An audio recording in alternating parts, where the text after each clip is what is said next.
Hi everyone, Alex at Coram Farm. We are going into year 4 Oklahoma flower farm that sells retail market bouquets from our roadside stand. But today's video is not about our farm. I have Jenny Marks here. It's actually been a year almost to the day since I first met you and we did our first video together. It is upwards, almost about to hit 40,000 views. So you guys obviously loved Jenny. And so I asked her to come back on the channel and she graciously agreed.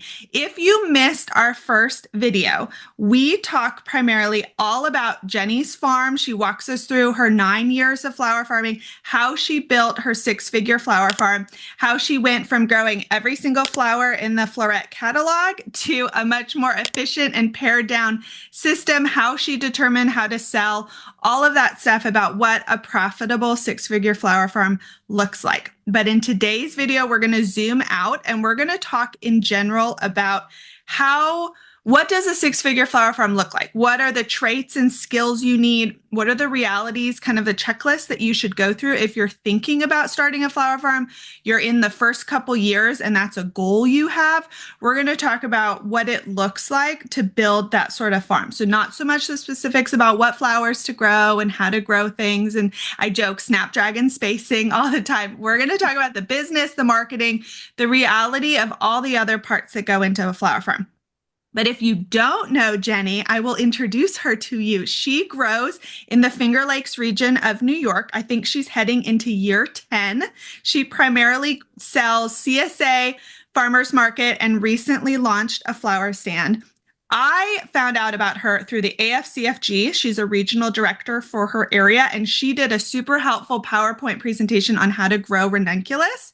And she's now, in my mind, the queen of ranunculus. You'll have to tell me exactly how many, but you are in the 5 figures of the amount of ranunculus that you grow. And I know that typically in videos, the host asks the guest to introduce themselves, but I find that they are way too humble. So that's why I wanted to give your intro so that people really knew what an awesome farm you've built in New York and just what a good grower you are.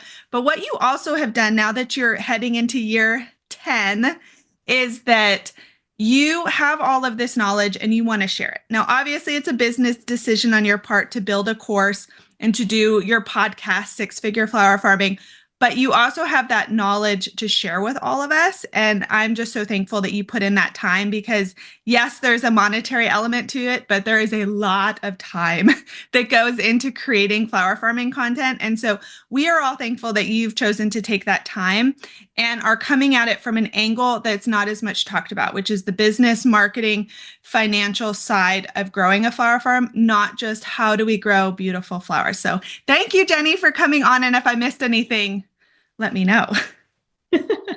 No, I'm really happy to be here. And quite honestly, I just started teaching this stuff because I was so frustrated with the options that were out there. And I was like, why is nobody talking about this super important piece? And I felt really called to help the industry by sharing a lot of things that I've learned. And then it just sort of took off from there. And so I'm so excited to be here and just talk about all the things. So yeah.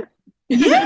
So let's talk about, so you, I'm kind of creating a pretend person here in my mind as we're kind of giving them advice. You're thinking about starting a flower farm or in the early years flower farming, and your goal is to build a 6-figure flower farm, or at the very least a profitable farm. So we're not talking about hobby or big garden in the backyard where, we sell some extras to people. I want to either make this my full-time job or I want it to be a supplemental income that I do part-time. Let's talk about almost like a self-reflection checklist that we would do. So if you're thinking about maybe personality traits or things that you are really good at as a person, what would you say would apply well to flower farming? So I think as far as personality traits go, there's a bunch of different people who have a lot of different personalities. In flower farming, I think it's more about the skills that you acquire. I think that any kind of person with any kind of personality is able to just acquire the skills necessary to have a successful business. And so just looking at things that you need to learn to get you to the next level. And, for a lot of people just starting out, if they've never farmed before in their life, they're going to need to learn how to grow flowers. And that's a skill. Growing flowers and farming versus gardening, like that is a skill you need to acquire. And within that category, there's so many things like pest and disease management, water management, all that kind of stuff. But then also business skills like marketing and sales and financial management and really understanding your numbers. And so I think it's really just building up skills. And the more skills that you require as an individual and a business owner, the more you can apply to your own situation and the more successful that you'll be. And so you have to have a willingness to acquire those skills and not have the attitude of people who are successful just have something that I don't have, or just have a spark or have a lucky circumstance. Like, of course, there are situations out there where people have gotten lucky, but, I like to believe that we kind of make our own luck in a way, but you really need to have the attitude that I can learn these skills. Those people that I admire, that I look up to are no different than me. They just have acquired more skills than I have at the moment. And I can catch up to them and I can learn these skills and improve. And that mindset is really important to have a successful business, no matter if it's a flower farm or a bakery or whatever you're doing. Yeah, I like what you said about an attitude, because that having the wrong attitude can fail you in those different categories. So like what I hear a little bit on the attitude side is like, I hate marketing or I hate social media. And yeah, I believe it. I think that is definitely a natural feeling that a lot of us can have because it's hard work or it's frustrating or it's confusing. But if that attitude remains the same, you're just creating a roadblock to the success of your farm, because it's a non-negotiable that you have to market. Now, obviously, we can debate the best ways to market, or, how your schedule might look very different from another person's marketing schedule or the time they spend on it. But that attitude of, kind of, I think about my toddlers when they stamp their foot and they're like, I don't want to do it. And it's like, well, then you are going to hit kind of like a plateau or a ceiling of what's possible on your farm if you can't work past that and say like, well, I'm going to learn how to market well. It doesn't mean you have to love it, but that attitude of like, I need to do it in order to achieve this other bigger goal I have. And so I'm going to learn it as a skill. And that attitude turns into skill development. Yes. And this is something that I teach really in depth in my online course called Six Figure Flower Farming, because I came from that standpoint where I was like, I don't like marketing. I don't like selling. And it really was because I didn't understand marketing and selling. And normally we like things that we're good at. So like a lot of people in this space, you might really love growing flowers because you feel like it's something that you're good at and you enjoy doing the work. And so you're maybe sort of avoiding that marketing and selling and saying, I hate marketing, I hate selling, because you haven't found a way to enjoy it yet, because you don't understand what it can do for you and for the people in your life. And so just like a little mindset flip that I do with all my students is looking at marketing from a standpoint of selling is really serving. You're not just trying to like shove your flowers down people's throats and try to get them to buy and force them or coerce them into spending money on your business. It's more of like, there are people out there who really benefit from the work that you're doing. It's no secret that flowers bring a ton of joy to people, and you are providing that joy for somebody who really needs it. I have so many examples of this from my own customers. I have customers that buy flowers from me every week to put on their granddaughter's grave. And that act of them buying flowers, the ones that last a long time, and I tell them which ones to buy that are going to last a long time, the deer won't eat when they set them out on their granddaughter's grave. Like, you are providing such an amazing experience. And if you don't market your business, you are letting somebody out there in the world down who is not going to be able to benefit from what you're doing. I have people who have really terrible situations in their life with illness and or family situations. My customers that just like have things that are not going great in their life, and they get to buy my flowers and feel a real sense of joy and amazing like happiness. And so if you are somebody who is afraid of marketing, you're really like stealing that skill from somebody who really could benefit from your flowers in the world. And so when you think about it that way, instead of just trying to like sell things and make money, it makes a huge difference. And it really makes you want to work on marketing and want to get better at it. And so there's a lot of mindset stuff here. And so I think you're really on point with asking this question, Alex, of like what kind of attitudes people should have. And it's really, I think mindset is a skill that you have to learn as well. Yeah, I really like that because I hadn't thought about it that way. And I talk a lot about, getting over that hurdle of not liking marketing, but I like that approach you have there because I'm thinking too, I think, have a negative reaction to marketing because we think like, well, I don't want to sound like, maybe an annoying MLM or, people like pestering people or annoying people. But then you think you only feel those emotions as a consumer when someone's trying to sell you something that you're not really interested in. But more than likely, if someone's following you on Facebook or Instagram or signed up for your newsletter, you're not like a random billboard or commercial that comes on the TV that was unsolicited. You've signed up to, at the very least, hear about what this person is doing. So your customer is kind of already in a receiving mode that's positive. And so your marketing is more about how can you sell to the customer that's already at least somewhat interested in your product. They either just don't know about it, they want to know more about it, they just love the journey and they're going to buy from you and they just want the daily check-ins. All of those sorts of things. You're not just showing up like an infomercial on the 8 o'clock news and people are annoyed with you. Usually when you're communicating with someone, it's because they've already said, I want to hear from you. And that, I think, tandem with what you just said, that should make us a little less stressed or like feel icky about it because they're saying like, I love flowers. Tell me about your flowers. And then because you love flowers, you're like, sure, I've got a lot to say. And then it becomes more fun or at least not as negative.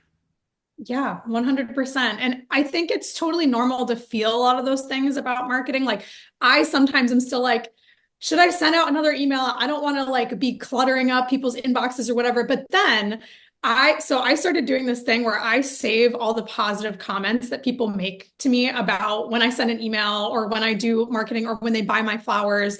Or like just this morning, I opened an email from somebody who bought one of my flower subscriptions. And they just wrote the sweetest email ever. They were like, you have the most beautiful flowers I've ever seen in my life. You are doing amazing work in the world. Thank you for growing flowers. And so I was like, saving that one. So whenever I feel like a resistance to doing marketing, I just go in my little folder and I like read through all the positive comments that I get of people thanking me for growing flowers, which is crazy to me. And I'm like, I am doing important work. I need to keep getting my message out there to help more people find flowers and be happier in their lives. Yeah, I love that. Okay, so that's definitely like one of the biggest hurdles is the marketing hurdle. Yeah. The attitude shift, but also gaining that skill set. Yes. Obviously, you need to have a excellent, beautiful product to sell. So you actually led with that in your skill list of just learning how to farm, learning how to grow. If you're on the newer end, what would you recommend to those growers of like, here's how you can learn that skill that takes you from garden hobby or just kind of like new grower flailing to growing an excellent product? Like what are resources that you would recommend on the growing side of flower farming? Because we can't have, forever the pollen filled sunflower. How do we take it up to the like commercial level, professional level of growing? Yeah, so there's a lot of free resources out there, just out in the world, but it can be difficult to discern sometimes, which ones are reputable, which ones are not. And so I think you just really need to do your research. But I think finding somebody who is already doing what you envision your future business to look like if you want to have a farm stand, maybe find somebody that has already been successful with a farm stand and learn what they do specifically. Or if you want to have a CSA, find somebody that has a really successful CSA program and learn from them. Don't copy people, but you can learn a lot from the people who've gone before you. And just really finding people who have done what you have already, like what you want to do, because there's a lot of noise out there on the internet.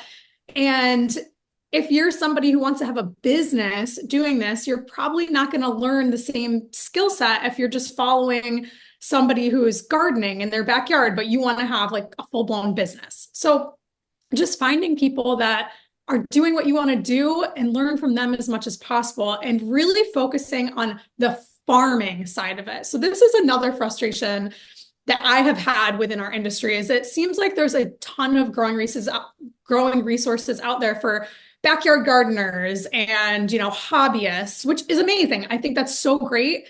But I haven't found or been exposed to a really incredible resource to teach people how to farm.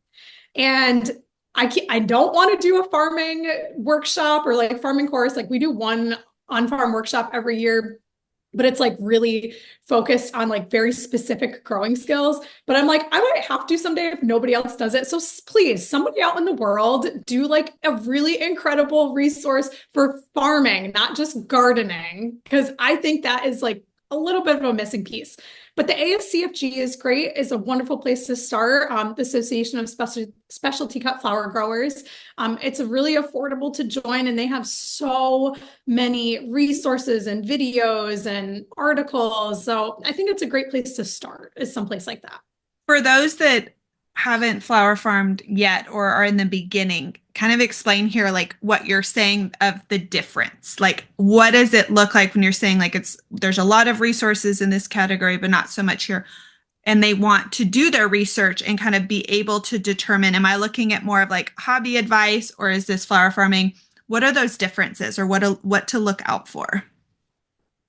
It's a really good question. I would say as a professional farmer standpoint, a lot of people get led into this like I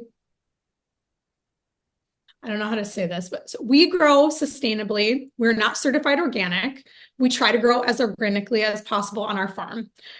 But there have been many situations on our farm where that has not been the right answer for us.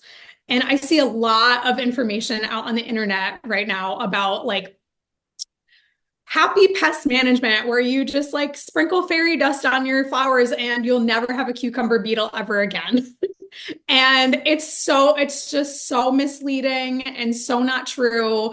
And so that's just an example where you may need to open your eyes up to other possibilities around what it looks like in a very small pot in your backyard garden versus when you have rows and rows and rows of flowers that need to be protected from things that are going to destroy your product, and coming at that from that perspective. So university websites are really great for those kinds of things. Actually, now that we're talking about this a little more, I feel like I'm coming up with some more ideas. But if you're doing research about growing flowers or any of the aspects that come with growing flowers, looking at university websites where they have articles published about, research or, research and development, that will really be way more helpful than maybe someone's like backyard garden blog, which of course you can learn something from everyone. I'm not saying, not to go to some of those resources, but, gardening and farming is just very, very different. I will say one resource that I think would be really helpful is looking to the vegetable farming world, like the market gardening, vegetable farming world. Even though you're growing flowers, a lot of the information it's very much the same. You're just growing flowers instead of veggies. One of my favorite books for beginning flower farmers is actually a vegetable book. It's by Jean-Martin Fortier. He's a French Canadian guy. He is also known as the Market Gardener, and he has a book I think it's called The Market Gardener. And it's a really great book to start off with, to learn a little bit about like the crisscross between gardening and farming. So I recommend that book to anyone. Yeah, I think what you're poking at too is like when you're flower farming for profit, you love flowers, but you don't get to keep doing this if you're not making money. So we have to accept that this is also a business. The mindset shift and the attitude and then the skill is looking at your flowers financially. And so Yeah, as a product. Yeah. yeah. And so when you look at a row, you're doing like, how much can I fit in? How, what does it cost to plant? And then what's the potential revenue? And that makes it easier when you go to like make a pest management decision. You're looking at a row and it's like, I'm looking at $10,000 in potential revenue in this row. I need to deal with, X bug or X problem. It's not just a couple plants in a raised bed in my backyard that if I lose them, oh, I'll try something different next year. I'm looking at 5-figure loss. That becomes a different decision making. Or when you're going to harvest, you're looking at, I need to harvest this row as efficiently and quickly as possible because I'm either paying someone or it's my time. And so I need to be efficient. I need to think about my technique and process. I'm not going through a sunset stroll in my raised garden to pick a bouquet for my table. I love doing that, and I have my own private garden to do that. But that's not the flower farming mindset. That's not the skill you're developing. And a really specific example of that, the deal that involves you, is I remember I texted you and I was like, aphids on ranunculus. What do you do?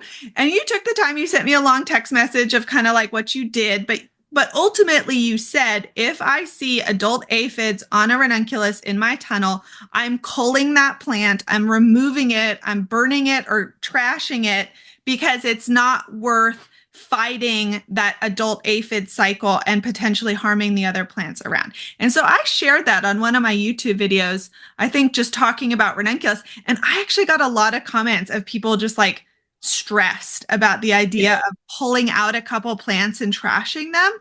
And I think right there is a great example of a gardening mindset versus a flower farming mindset. Because in a gardening mindset, it's almost like each flower or bulb is precious and it's an individual. And in flower farming, it's the bigger picture. And it's like, I'm not emotionally attached to a couple corms and the maybe 6 or 7 stems I could get from it when it's threatening, a full tunnel of ranunculus. So you pulling a couple plants 9 years in barely even registers. You're like, get them out, trash them, move on. Whereas a newer farmer or a gardener mindset, that's actually a really stressful thing to do. And I thought that was a really good example of like an attitude shift, a skill set to work on if you're trying to move towards like commercial growing. Could not have said it better myself, 100%. And I will say, I'm going into year 4 and I'm going to do exactly what you told me to do with ranunculus. And I'm going to be ruthless. And even I'm realizing like when I'm going to pull it out, I'm like telling myself, I'm like, you're saving way more stems than what you're killing right now in the potential. And that's just an example of looking at it more of like a business and the financials and not, just a beautiful garden that you've grown. Okay. I like that. That's helpful. I'm thinking about the other things you listed in like skills to develop. People are hearing this probably and they're like, okay, I'm just starting out and you listed like 5 or 6 skills that I need to learn. This feels overwhelming. How do I do this all at once? Is there kind of like a phased approach almost you would give someone that's on the newer end where not jumping into the deep end and getting overwhelmed, but it's like work on this first or kind of set these achievable goals? Because obviously we're not going to look like your farm in the first couple years. That would be completely unrealistic. I don't know. There's some of my students that I've had have okay, had. I will say that because that last interview, and I'm like, that last interview you did on your podcast, you guys should listen to it. Jenny does a great job on her podcast where some of the episodes will be interviews where you get to know different flower farmers that are doing things, particularly well. And then she'll do a shorter like snapshot. Like the last 2 episodes was an interview and then talking about marketing. And your last interview, they're, I think, going into year 4 like we are, and they took your course and they're absolutely killing it. So obviously you could have like an accelerated path. But other people, are on the slower or their first couple years struggle more and they don't, Like launch I did. the fast lane. Yeah. So talk about that maybe of like the grow slow as defined by like, I'm coming at this with really no background in growing, or I don't know how to use Facebook, those sorts of things. Or what do I do and not, get burned out or frustrated? Yeah, so I think it's really easy to feel overwhelmed at any point in owning a farm or any kind of small business because we wear a ton of hats. There's a ton of things we have to do. And as you go throughout your entrepreneurship journey, as you go on down the line, or maybe even the beginning, if you can find people to delegate some of that work to, I think that's really amazing. But if you don't feel like that's something that you're ready for, you can't do from the beginning, you just start really simple and really small and just know that it's not going to be perfect at first. It's going to be really messy at first, but that's the only way that you learn and that you get better at those skills. The first time you do anything, like anything, it's going to feel super, super hard and difficult and scary. But once you do it once, you're like, all right, I did that. And then you do it again and it got a little bit easier. And then now you like do so many things that you never even thought were possible. Like an example of this, I think would be marketing. So when I talk about email marketing a lot because I think it's by far that I know it's the highest return on investment type of marketing that you can do, especially for small scale flower farm businesses. So I'm a huge proponent of learning about email marketing.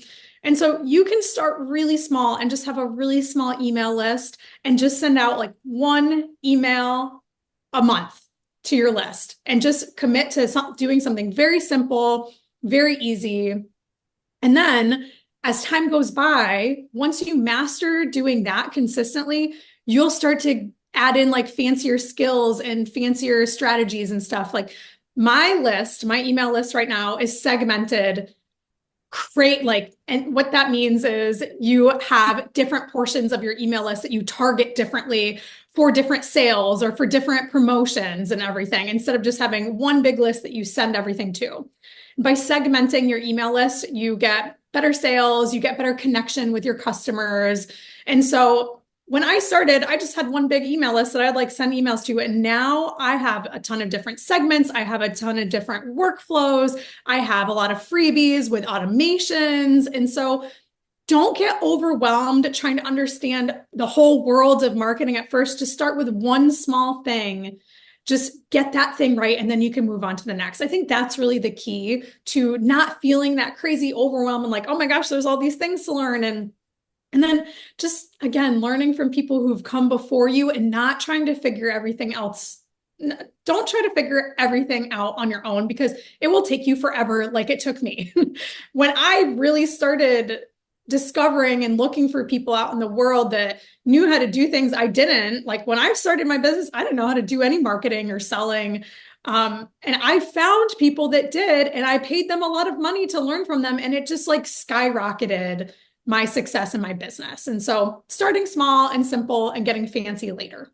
Yeah, I like that a lot because it's like you can set a goal, like you said, like I'm going to do an email and I'm going to capture emails, but the email list is going to be in an Excel spreadsheet and I'm going to send out one newsletter a month.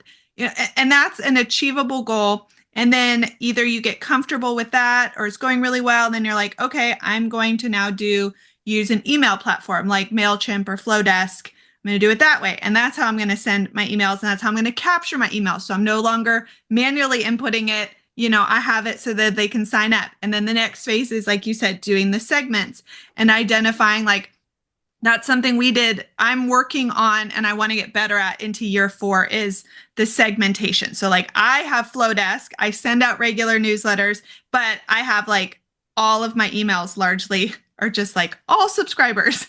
And there's obviously a mix of people, and I could better flag, another way to say segment would be like flag them and be like, these are my subscription holders. These are flower farmers that, aren't going to be buying subscriptions from me and would benefit from different emails These are just people that have bought from the flower stand and entered their email on our kiosk system. Work on that. I could not have handled that in year one while also learning how to grow flowers and even just get people to show up to buy some bouquets. That was just too much. But like you said, you do something well and it becomes easier, and then it allows you to like add more complex things on top of it because you've already, learned, the basics. It's like leveling up in a little stair Exactly. step. Let's talk Exactly. here a little bit about the financial reality of flower farming. There's obviously different ways that you can approach it. You can approach it from like, I'm not going to go into any debt or loans. You can approach it where it's like the first 3 years, I know I'm going to be spending a lot of money, but this is our business plan, you know, because we have, we're going to do a lot of big things that'll eventually have the return of spending all this money on infrastructure and tunnels and all that kind of thing. But there's also a reality of if you don't have really any discretionary income, flower farming is going to be painful, I think. But give me your opinion on a bit the spending reality of flower farming. And obviously, we know it can have a higher return.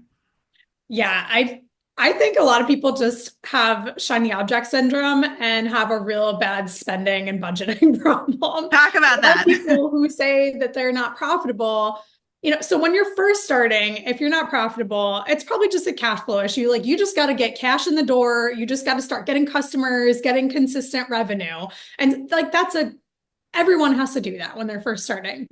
But then as you like go on, and even at the beginning a little bit, if you have consistent cash flow and consistent revenue, but you're not profiting a lot, chances are you're probably just overspending.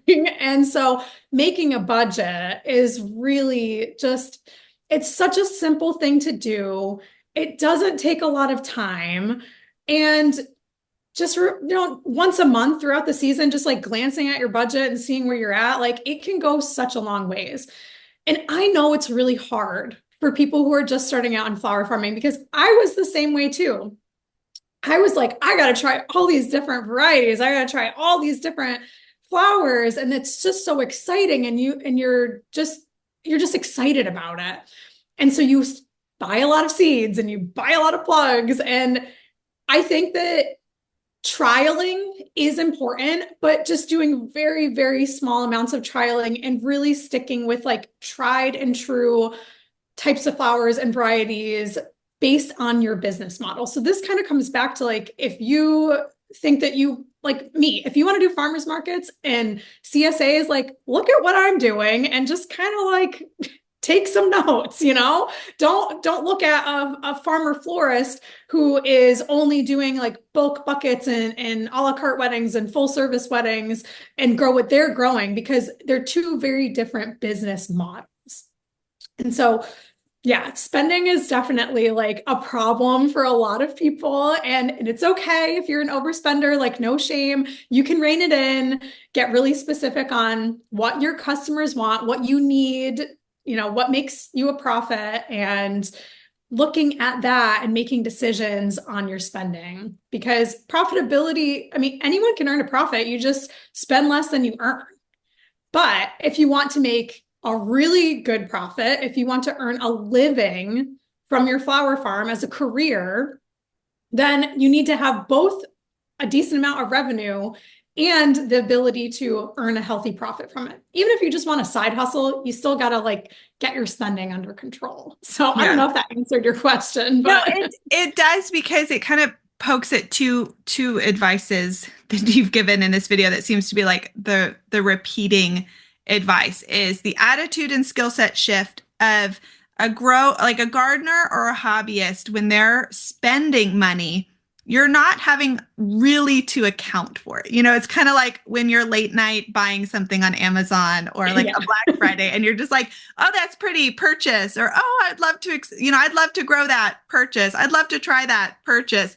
And then you don't have to account for it later. You've bought it and you're enjoying it in your garden, and that's what that expenditure was for. But when you're really forced to put something in a budget and say like, I only have $1,000 to spend on seeds, plugs, and bulbs this year.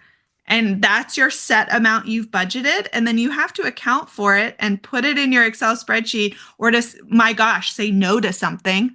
Heaven forbid, it's a completely different thought process. And I think that's the attitude change, and then the skill that really takes you from hobby gardener to wanting to make this a business, is realizing that every money spent you have to track and you have to answer for, either in, like you said, more revenue, or to say, like, we did spend that money because it is going to bring us this revenue. It's an investment for the future, or blah, blah, blah. You have a reason for why you spent it. And it wasn't just, it was on sale, it looked pretty, I've always wanted to try it. It has to go beyond that. So I think that's really great. And then the other one is, it's such good advice to avoid shiny object syndrome, is to find growers that are doing what you want to do, because there are so many different ways to do this successfully and in so many different climates. And if you latch onto a person that has a business model,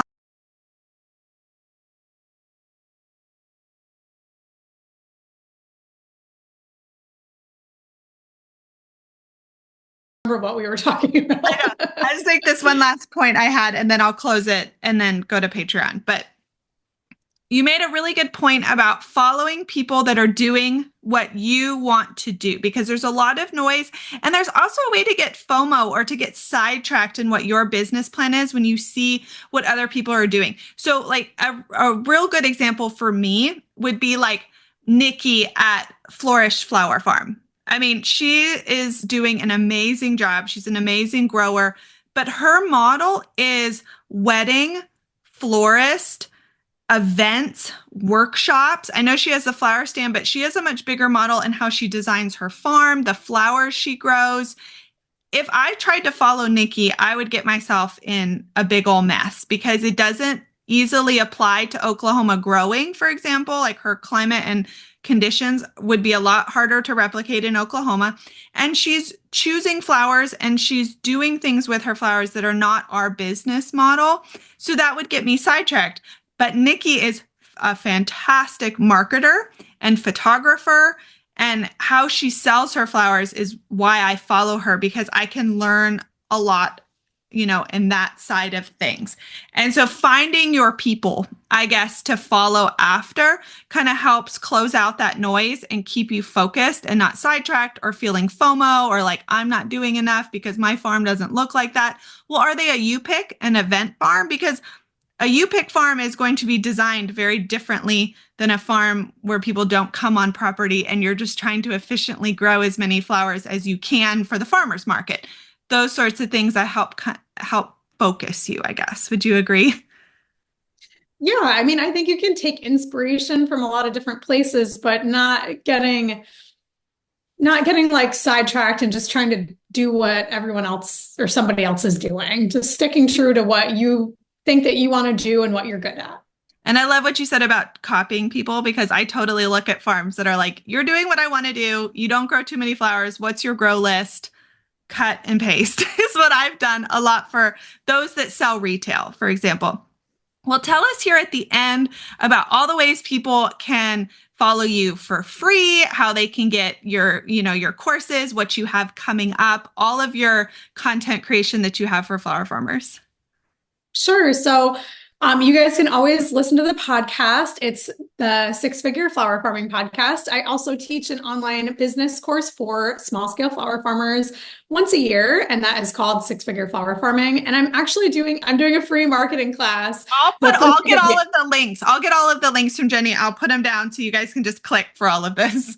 Yeah, but it's a free marketing class the first week of January that you can sign up at my website, which is trademarkfarmer.com/masterclass. And I'm on Instagram at trademarkfarmer. And then my website is just trademarkfarmer.com. So yeah, I would love to connect with anybody, sign up for the free marketing workshop. And we just have a ton of free resources on my website and through the podcast, and just love connecting with other flower farmers. So Yeah, definitely look at all of the links, you guys, that I put in the description. She's a great follow on Instagram. Her podcast I subscribe to. I look forward to it each week or whenever she posts new content.